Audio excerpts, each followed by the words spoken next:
Hey there, welcome to Pop Culture Cupid. I'm Alison, love coach, here to help you single people find your way back to love. And I'm Michal, I'm a single life coach. I help singles embrace themselves and their singleness, as well as develop a healthy self relationship. In this podcast, we will look at how pop culture impacts romance, dating, and your love life. And each week we'll shoot another arrow through another pop culture delusion. I thought we weren't going to do the whole cheesy thing. And then burst into smithereens. Oh my god, dude, that's so cringe! Sorry, it's in the intro now. If you make it through the chaos and you enjoy what you hear, please leave a comment, like, subscribe, and go to all the social media. At Pop Culture Cupid on TikTok, Instagram, and YouTube. Enjoy! Recording in progress. Hello! It's been a hot minute with capital letters. It has. It's been a long while.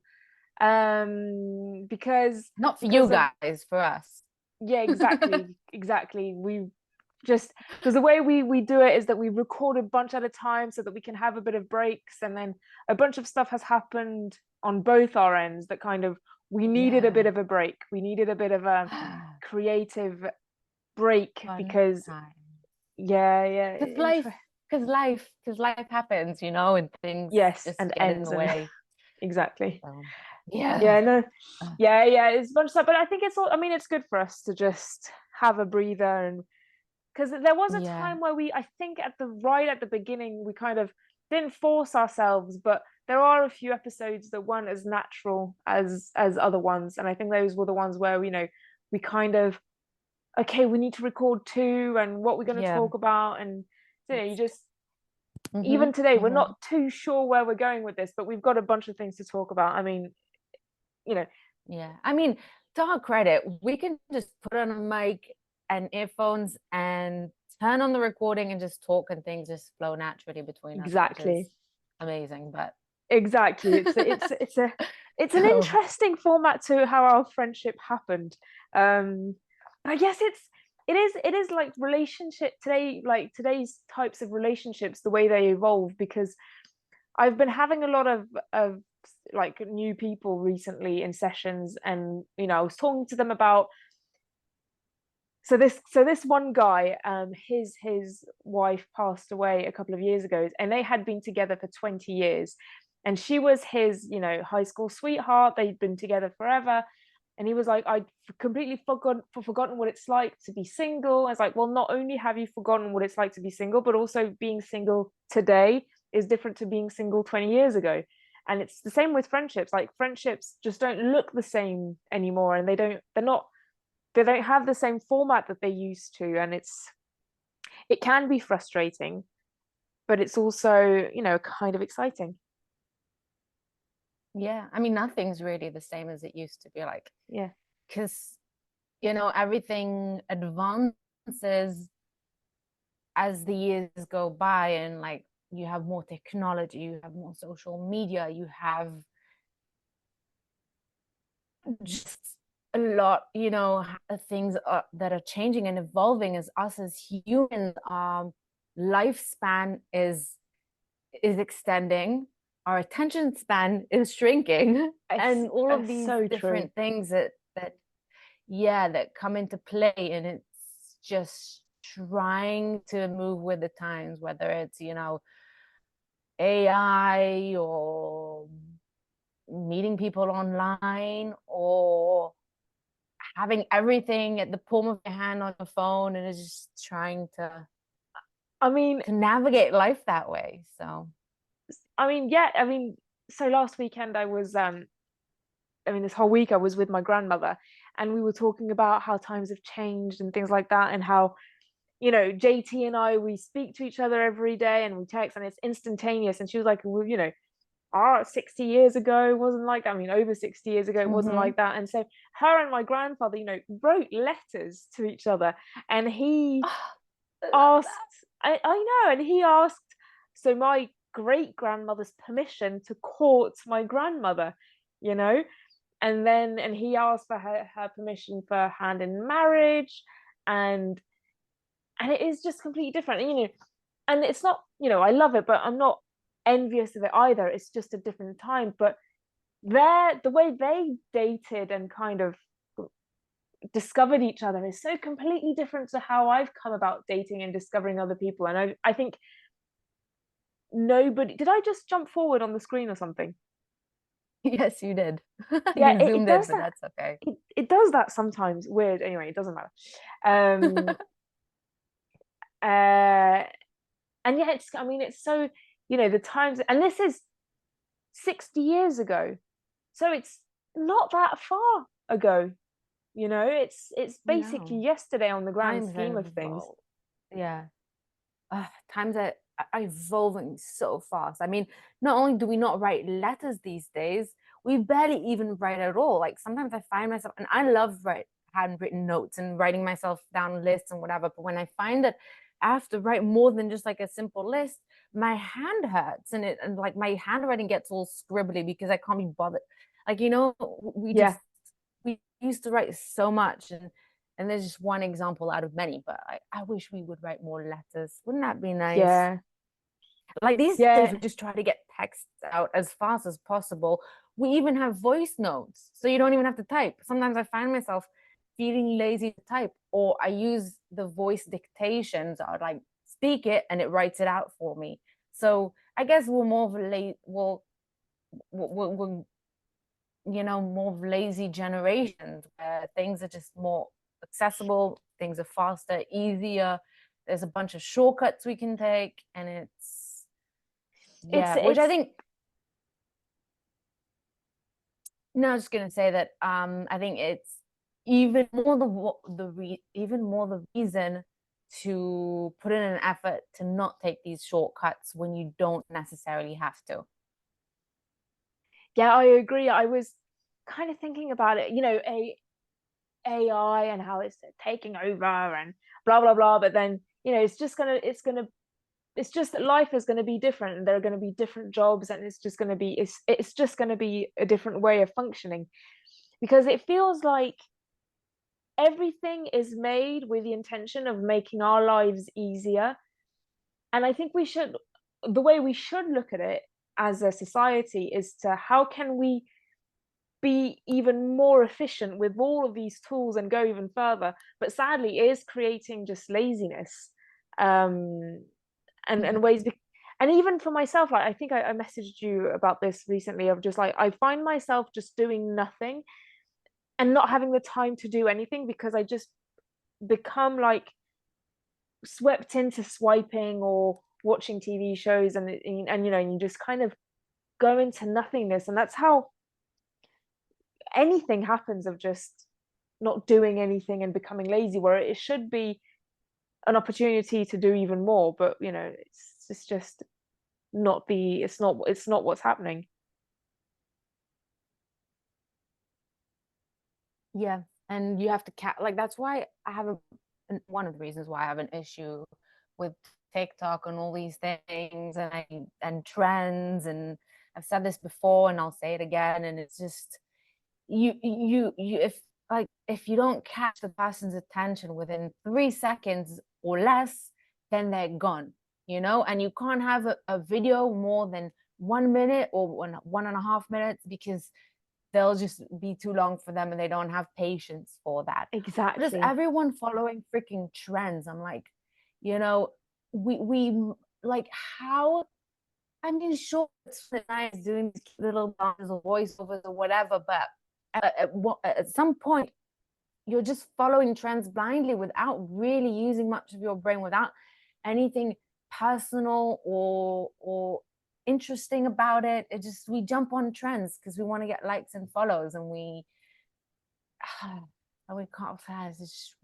Like we can't use our own minds and critical thinking. It's trendy, so I'll do it because everyone is. So. Yeah. And one part, I mean, I agree. And it's the same with looking into dating and Tinder and online dating, because I think online dating is fantastic, but it's as bad as it is good. The reason why it's good is because for single people, you know, you're thinking, where can I find other single people? And they're on dating apps. Whereas if you go in a bar or at the gym or something, then, you know, it's not 100% sure that they'll be single. You know, you'll meet people who are married in relationships, not of the right sexual orientation, everything like that. Whereas, you know, apps, if everybody were honest, you know, it's just, you're sure to find your, you know, your demography, your target demography, and that's just, so it makes everything so much easier. But the downfall of that is that there are so many people that people become in this thing. Yeah, you need to catch people's attention in seconds. You need to have the right picture, the right catchphrase, everything, and you need to, you know, have that thing of just pop on screen, and which that you don't have to do in real life. And that must, I mean, that is just exhausting. I remember, you know, being on dating apps and things, and as a woman it's different because, you know, we're more of a rare species on dating apps, women, you know, single straight women. But it is, you know, for guys it is just something else of just trying to stand out.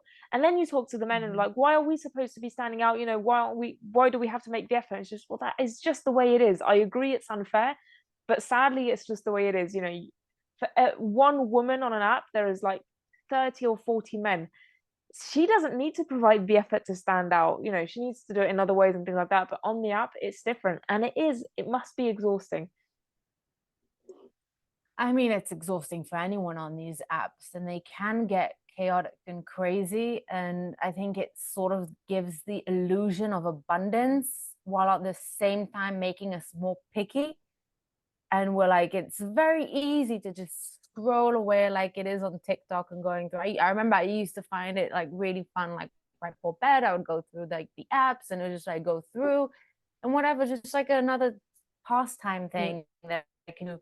And it's, you don't really comprehend that these are real people, and then, you know, you have the copy paste conversations with everyone, so that's really exhausting. Like, hi, how are you doing, what are you up to, where do you work, what do you love, what do you this, what do you that? And it's just like, how many times can I introduce myself to people? So it's like, and rarely is there ever a conversation that's like out of this world, especially via texting. It's very hard to get a very good comprehension of who the person is and get that feel, like, you know, there's vibes when you're meeting someone in person. So it's, you know, it's easy to say, you know, to get lost in all of these things, but if you really want to find someone, then you need to put in the effort. And I know quite a few people who have met and gotten married with someone that they met on the apps. It's just, I think it really is at the end of the day a matter of wanting to put in the effort and not constantly concerning yourself with what else can you find, because I think that's something that happens a lot in the dating scene, especially these days, that there's you catch a fish, but you're constantly worried about what other fish you could have caught, and you're not trying to make it work sufficiently with that fish that you caught. I'm sorry about that terrible analogy. Yeah, but I mean, you're right, because you want to, you know, it's growing something. And to come back with my grandparents, like the I was going to say metaphor, but it's not a metaphor, it's the way it happened. They got to know each other. You know what I was saying at the beginning, you know, we wrote letters and it's so romantic and it's nice, but we don't say enough. Like, they got to know each other. It did not happen overnight. You know, he courted her. I mean, so they got married 4 years after meeting. So I don't think that you can consider it was 4 years of courting each other, because, you know, by that time, you still, when they got married, it wasn't arranged. They knew they wanted to marry each other, but it took a while for them to get to know each other. And I say my grandparents, my parents as well. It was 35 years ago, and so he was, you know, he was an English person living in France on his own. And 35 years ago, there wasn't instant messaging, there wasn't texts and phones, and you know, And so they also wrote to each other and kind of called each other on the landline. And so she had to give him a time to call her so that she could pick up while she was at her parents' house, because otherwise he couldn't really leave a message, because, you know, they didn't have an answering machine. And so they got to know each other, and it took, you know, and they got married. I think they kind of flirted for a few months and then dated for 4 years, and then they got married. But the thing is, I'm saying it again, they got to know each other, and it took time. And the reason they got to know each other is because they didn't have this kind of huge sea of people to choose from.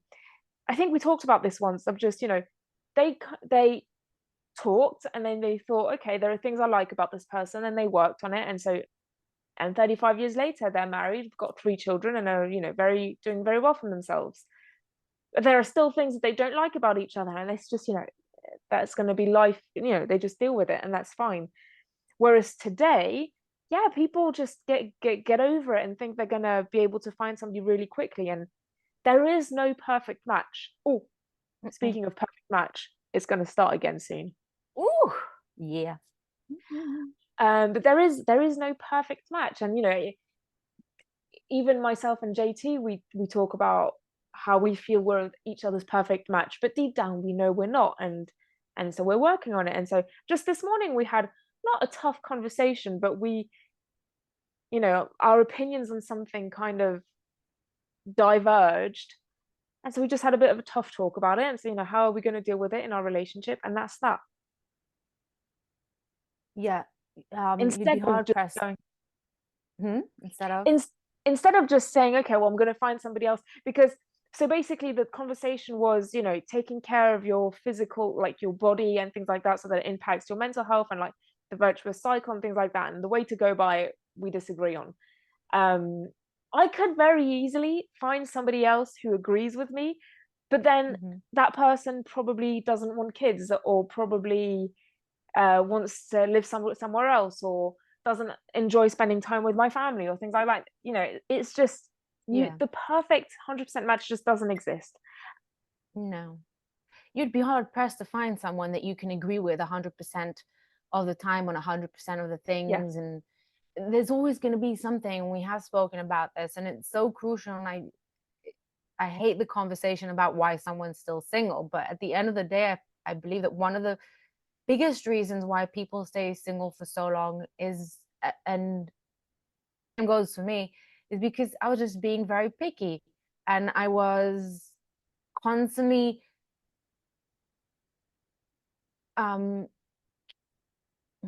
what's the word I'm looking for? Well, I was constantly like, looking for something, or no, the opposite of like, I was like, no, not for, like, I was constantly, giving up.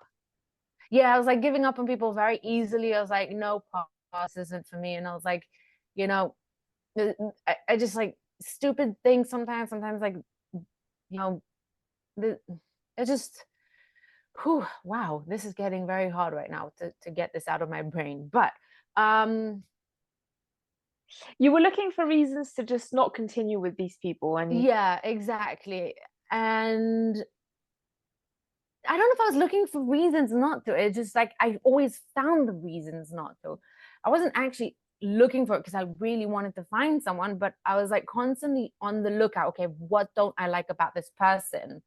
And why won't this work out? I was focusing too much on that and what other people I could find, and how like it could be perfect with another person, or all of these things that really at the end of the day don't matter. Of course, there's certain core values that you should never compromise on, and you should always find a person that you click well with, and that you guys can problem solve together and have open communication, which is very crucial. But again, a lot of these things are manageable, and you're able to develop them with time and improve with time. You know, like nothing rarely ever works out seamlessly without any effort.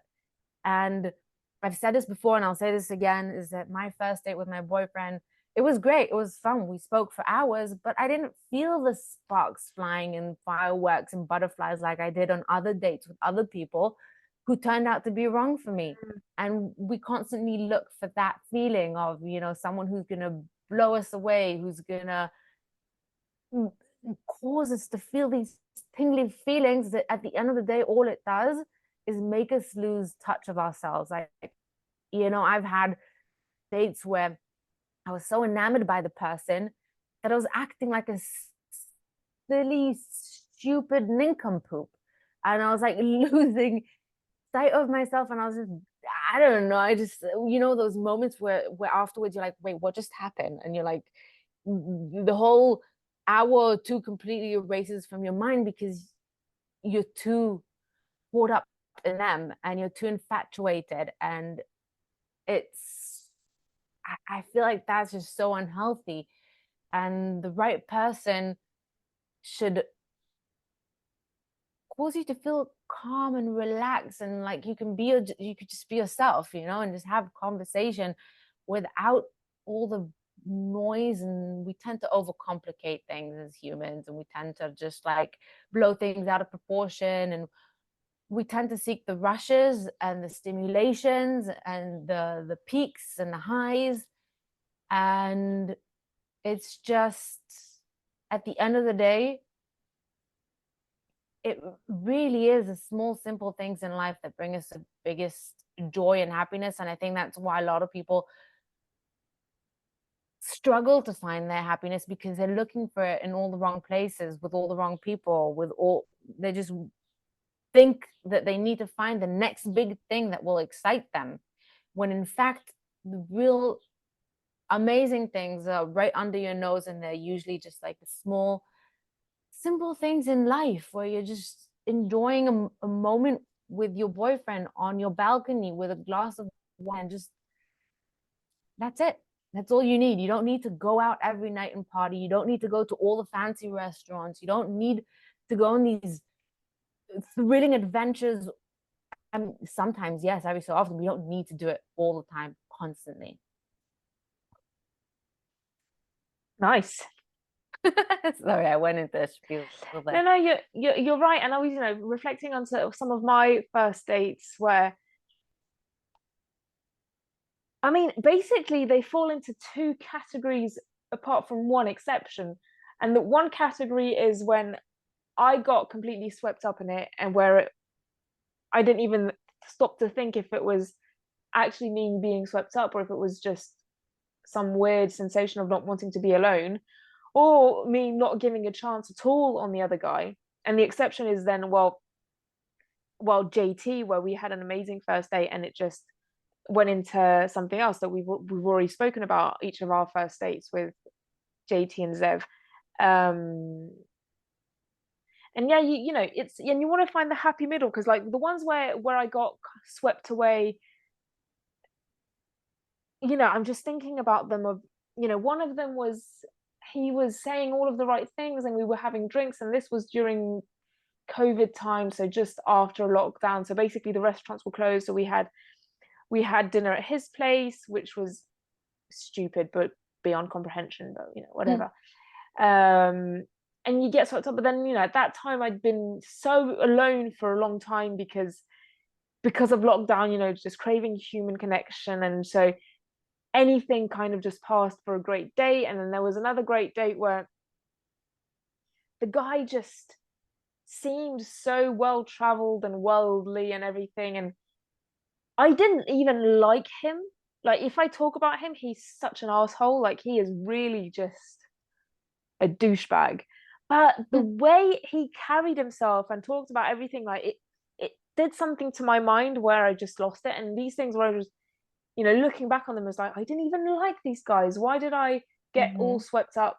And then the other side of that is that some of these dates where I just found so boring and so just uninteresting. And I'm, you know, thinking back on them, was like, could I have given them a bit more of a chance? I mean, certainly. I'm glad I didn't, because today I'm, you know, with the man that I love. But at the time, you know, the stupidest things of just, one guy was the way he ate, you know, Oh, that I can understand. That can be disgusting if they don't well, Unless it's just like he ate his food a bit separately or whatever. Well, he was like the manners he employed, like it wasn't noise, but he was just kind of like very theatrical about it.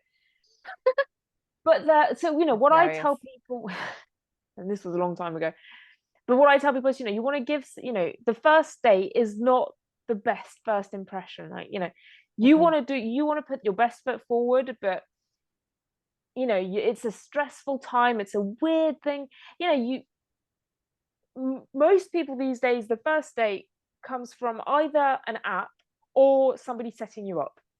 It's not, it's a rare occasion when friends kind of become involved and then get into a relationship, which is fine. But today you're going to go on a first date with somebody you haven't met. Like for me, once I met somebody in a club and we exchanged numbers, and so then he asked me out on a date. And when we were in the club, it was 1 a.m. we'd had a drink, we were dancing and flirting, and it was great. But then 7 o'clock a few days later, broad daylight, no alcohol, it's just a weird thing. It is just weird. And you want to you want to put your best foot forward, but you also want to be understanding that the other person is feeling awkward, and you'll have to be feeling awkward. People who say that they feel completely fine and natural are just lying to themselves. It's not a natural thing going on a first date. It's just weird. Yeah, and I think it's important also to think about the setting. Like, I don't think I've ever really thought too much about it, because most of my first dates have been with alcohol. And one of the first dates, first and only dates, with this guy that I'm thinking of now, where I had high expectations for him, because he was witty. He was like, the conversation with him just by text was like flowing, and he was like, and mistake number one was inviting him over to my apartment, which I don't ever recommend, especially not on a first date, not a second, not third. But that's besides the point. He had to work late in the end, and so things quicker. And instead of just rescheduling for a different time, I was like, okay, fine, just come over, because I was just like really wanted to meet him. So that's what happens when you're too desperate to go out with someone. So he came over, and so you're already drunk on that feeling of meeting someone new, and you're drunk off their charm. And I just drank way too much wine, so I was also drunk on that and saying stupid, silly things. And I think that kind of turned him off. And then things quickly escalated, and he tried taking me straight to bed. And I was like, no, this ain't happening. And then he quickly turned cold afterwards, after that first date. And I think it's important to think about these settings for your dates, where first of all, you don't want to have it in your house, because again, that can escalate very quickly to the bedroom. And I also think, keep your space separate for a while, get to know him, and don't you maybe you also tend to feel too cozy at home, so then you get too comfortable with them. You just want to take it easy. And over here, I don't know what it's like in France, or I know that different places in the world have different first date standards, and and places to go. Over here, it's usually going to like a pub for a drink, and which is all fine and good if you're going to a relaxed place and not drinking too much. But like, let's say for my first date with Zev, I spoke about this before, he took me to the local park. Yes, he brought, I think it was like Summersby, so it was like apple cider, there's nothing too harmful. It was very quiet, it was calm. We can actually have a conversation without all the loud noise around us. And then the next time I see him, it's not like, oh my god, he looked so completely different when I was drunk. So it's a matter of like just finding the right setting for you. We're actually both not that kind of people that love going out to parties and loud things and just all the too much hard effort to just for a date. I think it's just, I came with like jeans and a Levi's sweatshirt, and I was like, I'm just bringing myself, and we just like sat calmly. You have to find something that's right for you, that like reflects who you are as a person, so they also don't get the wrong impression of you. Oh, this is a person that loves going out to clubs, or this is a person that loves going out to 5 Michelin restaurant stars, whatever. Wow, I just screwed that up. But you know what I mean. Yeah. Yeah, I agree. And I, also don't recommend having somebody over at your place for a first date, but mistakes and things. But the thing of kissing on the first date and sleeping with somebody on the first date and everything, I don't, to each their own. If you wanna put out on the first date and do things on the first date, then it's fine. But please make sure that it's coming from you and not coming from loneliness and not coming from pressure on the other side. And I'm not talking about about forced pressure of things like that. I'm talking about that feeling that a lot of people get of, if I don't sleep with this person, or if I don't kiss this person, they're going to lose interest. Then they should lose it. Then they're not meant for you anyway. And I completely agree with that. And it's you want to, and I've done that many times of sleeping with somebody, and it's just and I don't regret it at all, because if you want to learn from it. I learned from it. And yes, you want to honor your body and respect your body and things like that, and not give yourself away too easily. But it's also it's not, sometimes you just want to give into your urge, and exactly you don't want to think too much and whatever. Exactly. You don't want to demonize everything. Exactly. You're human and we make mistakes, and so you want to be careful, but you're not too careful. And all this to say that if you're going to be giving into these urges, you want to make sure that you're doing it for you, and you're not hoping or expecting anything from it. And this goes for guys and girls, because a lot of women will sleep on the first date and kind of say, oh yeah, but I'm a free spirit, and this is how I am, and actually it's not how they are. But a lot of men will also kind of like kiss on the first date because they feel that the woman is expecting it, and that's their move to make. And I talk to these men and say, but give yourself a chance. Like take it off. They asked me, should I kiss her at the end of the first date if it goes well? I was like, well, what do you mean if it goes well? And they go in this whole thing. It's like, well, I'm going to tell you, you just don't kiss her on the first date. You just take that stupid question out of your head. You just decide right now you're not going to kiss her. She's definitely not going to kiss you, because it's just not how most women will behave. And you take that pressure off, and you just get to know her. Don't ask yourself, am I going to kiss her? Ask yourself, do I like her, and how can I seduce her? That is the only thing you need to be worrying about. And so you're right, you don't want to be going at his place or at your place or at their place or whatever, because I mean, me personally, if I had somebody over at my place, I'd be so worried about, is this tidied up? Is this clean? Is that put away? Or is anything lying around? And I'd just be so aware of my, surrounding. Yeah. It's also very personal, you're letting someone into your space and letting them see your pictures, your decorations, all the things. Like, a lot of times our apartments are a reflection of us, or our rooms, or whatever it is. There's small pieces of you woven into the different things. So like, and on the one hand, I'm not a huge believer on sticking to rules on the first day of, don't talk about this and don't talk about that, and avoid this, avoid that, and whatever it is. I think if it comes up, it comes up, and I think you should just let yourself be natural and just talk about whatever feels right in the moment. But that being said, I think you do need to be cautious to not throw everything all at once at a person, because that can just end up chasing them away. And you want to ease someone into getting to know you. Like there's certain things that I think that you need to get out right away, so you don't waste each other's time and just talk about it, boom, boom, pow, on the first date. But there's certain things like like issues that you have, or I don't know, like a trauma, or like a job thing, or whatever. Like these personal issues that you feel like you need to talk about, but not right away, because you don't want to. I hate to say this, you don't want to scare them away.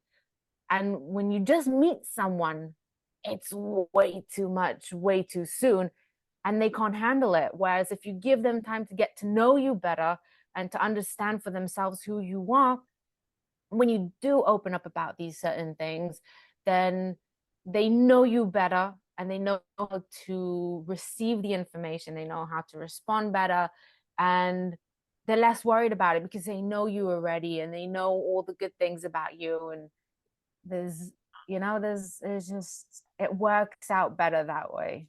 I would build on that by saying that, so yes, it's, it talks about what feels natural.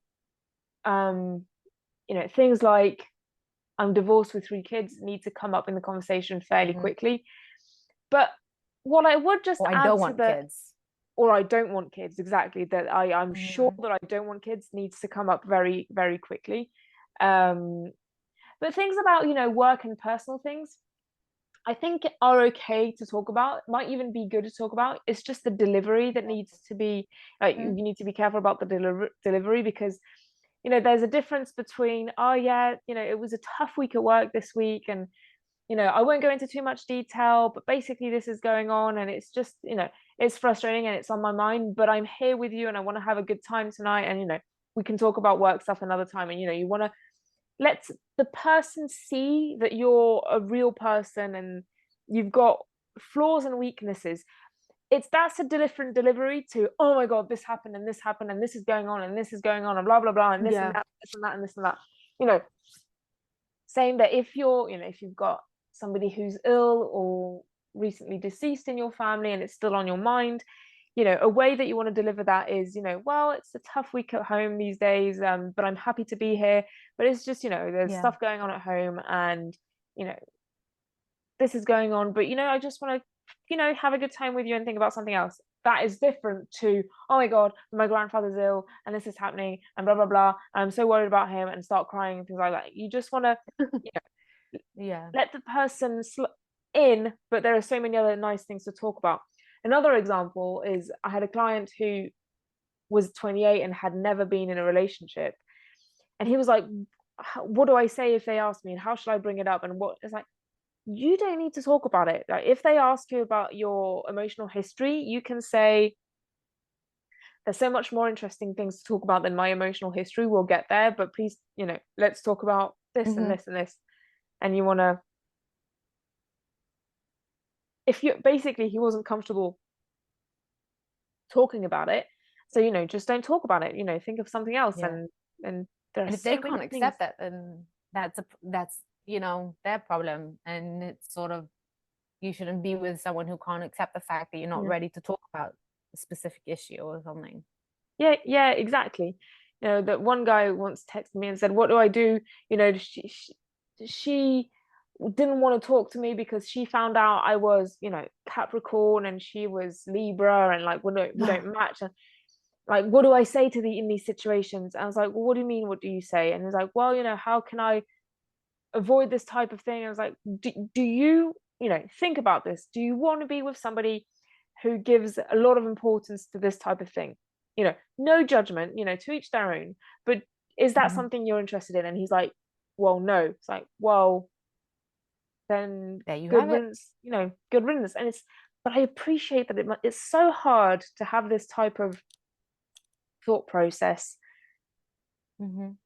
It's just, it's very hard to, when you're feeling lonely and you want to make it work, but you want to always remember, just because you don't want to avoid saying something, you want to make sure that you feel the vibe going as well.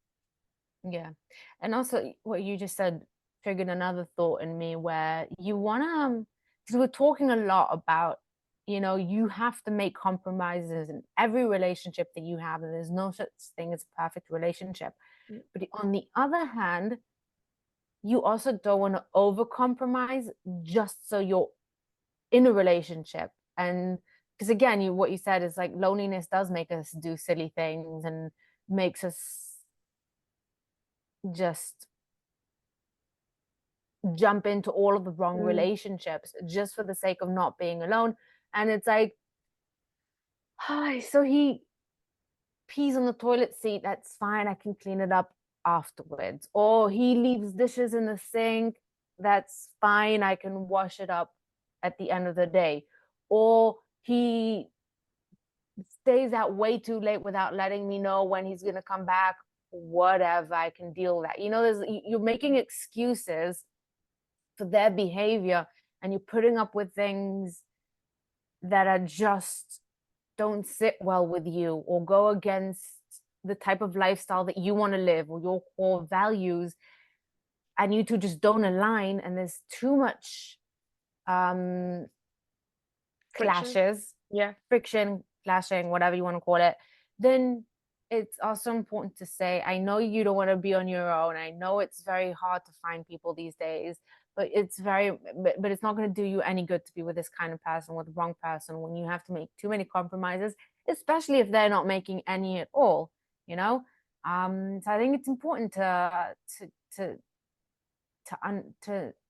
not be afraid to let go of someone who isn't right for you, which is again why it's so important to be so comfortable with yourself and to enjoy your single life as much as you can, because when you do have a great life independently and you do love your own company and you do have a bunch of friends and family that you can depend on and you can depend on yourself, then you're not as afraid to walk out on someone who's not good for you. You're not as afraid to show them the door and say good riddance and goodbye, because you know that you're good. You know that you have a good, solid life. You have a good, solid relationship with yourself and with the people around you, and you have a good support system, and your life won't crumble because of one breakup.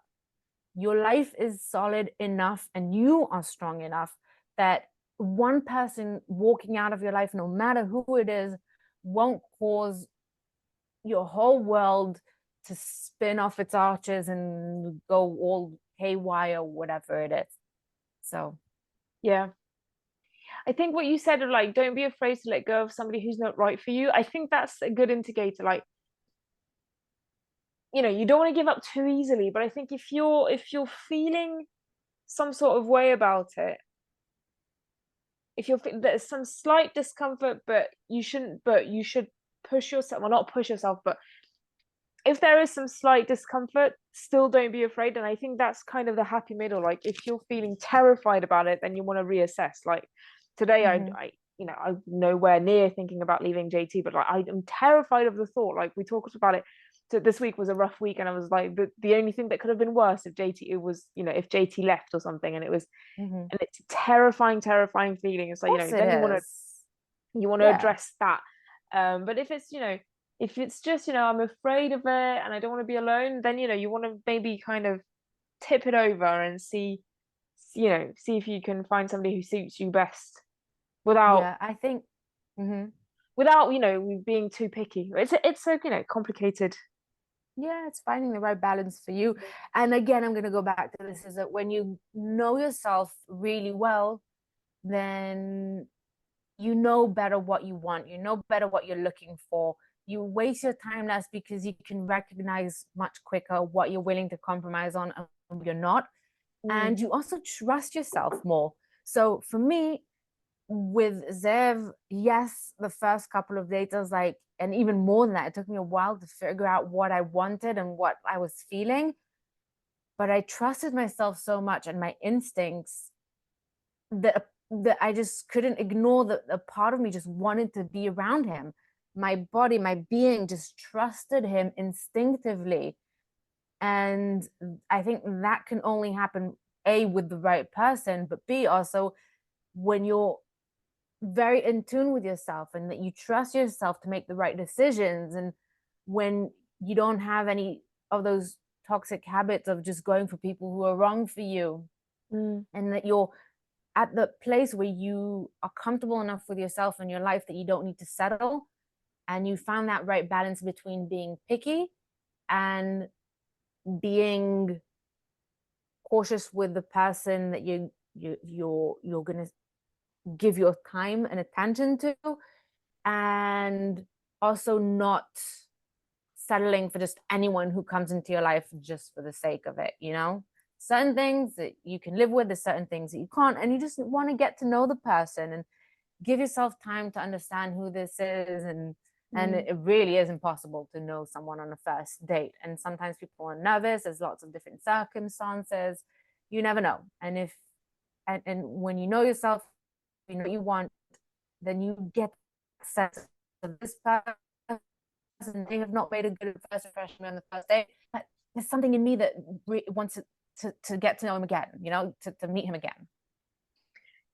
Yeah, I agree with that. And I think with the thing about standards and being picky, it's a very, you know, a cliche, but don't ever lower your standards. And there's a difference between having standards and being picky. And it's just, you know, think about what you like and dislike about someone, and are you happy for somebody else judging you on the same thing? Like, you know, I know some women is like, oh, he needs to earn so such and such money, and he needs to look like this, and blah blah blah. Like, would you be happy if he judged you on these things about you?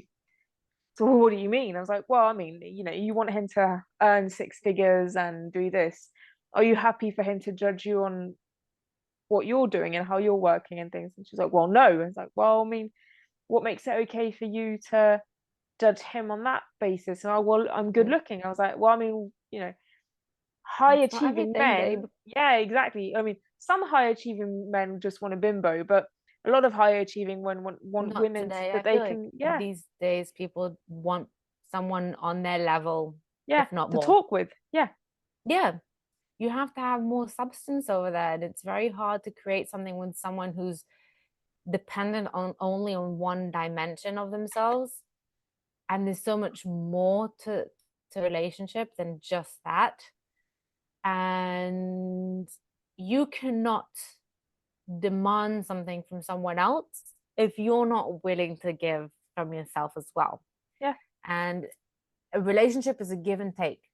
And sometimes, like, Zev and I talk about this all the time. Like, we're planning a trip to Thailand, and so we're talking about like what kind of trip we want, and we're just like talking about this also about the trip, but also in general. Like, you know, when you're with someone, you can't agree on 100% of the things. You'll no matter how in sync you are, you'll never enjoy everything that the other person enjoys. And sometimes it's a matter of saying, I don't like this, but you want to do it, so I'll just do it with you, and then they'll do something else with you that they don't necessarily want to do. Or giving them the space to, I have a fear of the ocean, I have no desire to dive, but Zev does, so you can go ahead and dive and do your thing, and I'll just stay back and do my thing, and that's okay.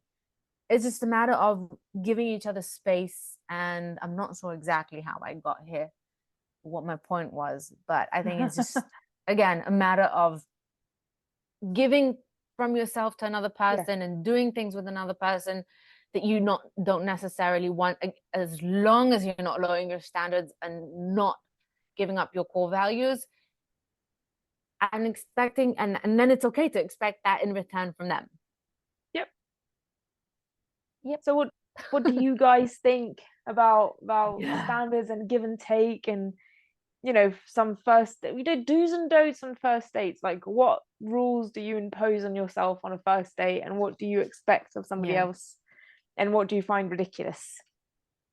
Yeah, tell us a bit about your first dates as well. Like, give us some stories. Yay. And we may react to them. We should. Did you see that Charlotte Dobre created Am I the A-hole she did thread? a Reddit thingy. Yeah. I need to go on it, because that was, we should check it out. Stuff. We love Charlotte Dobre over here. Love Charlotte Dobre over here. Shout out to her. Imagine one day we'd collab with her. Just wouldn't that be amazing? Oh, that would be amazing. Let's dream big. Let's dream big. Let's manifest it. I'm just gonna go as we talk. And we may not know the answer before the end, but just I want to see how many followers she's got on YouTube. I'm sure it's a stupid amount. Charlotte like Dobre. She is, I think, 1 million. Oh, Jesus. 1.83 million. Yeah. In Hebrew we say "bekarov etzlenu," which basically means like soon by us kind of thing. Like, it hopefully soon. All right. Well, then, all for us. And follow us on all the social media platforms, Pop Culture Cupid, and speak to you soon. Yeah. Bye-bye. Bye.